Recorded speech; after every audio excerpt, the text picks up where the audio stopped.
Mauricio coming with you guys live once again, and today's topic is a downtrend market, okay, downtrend structure.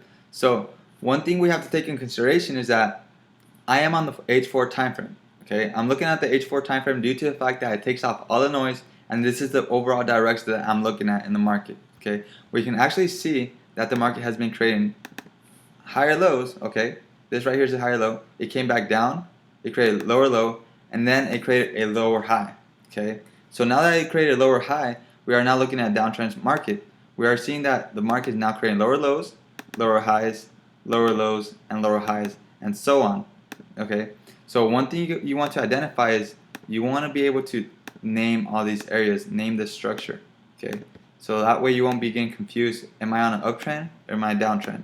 Okay, as long as it does not break your previous structure, you are still going with your trend. In this area, we are going on a downtrend market. Okay, so what I'm going to be doing right here, I'm going to be labeling this as our lower low and also as our lower highs.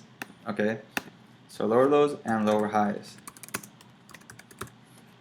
Now, why are these labeled as lower lows and lower highs? Okay, so this area right here is our lower high due to the fact that this high point is a lot lower than our previous one. Okay, this low point right here is called a lower low due to the fact that this low point is lower than our previous one. Okay, so it makes sense. You have to know that the word lower has to be in front of the next word so it can determine it is on a downtrend structure. Okay, so you also want to be labeling every single part of the structure so that way you do not get confused on is this a low on a downtrend structure or is it down or a uptrend structure.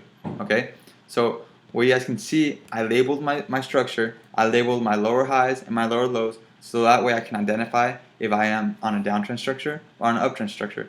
In this representation right here, I am on downtrend structure, so therefore I am putting lower lows and lower highs in the market. Okay, so I'll be explaining how to identify a downtrend structure as well on the H1 time frame on the next video. So therefore, I'll see you guys on the next one.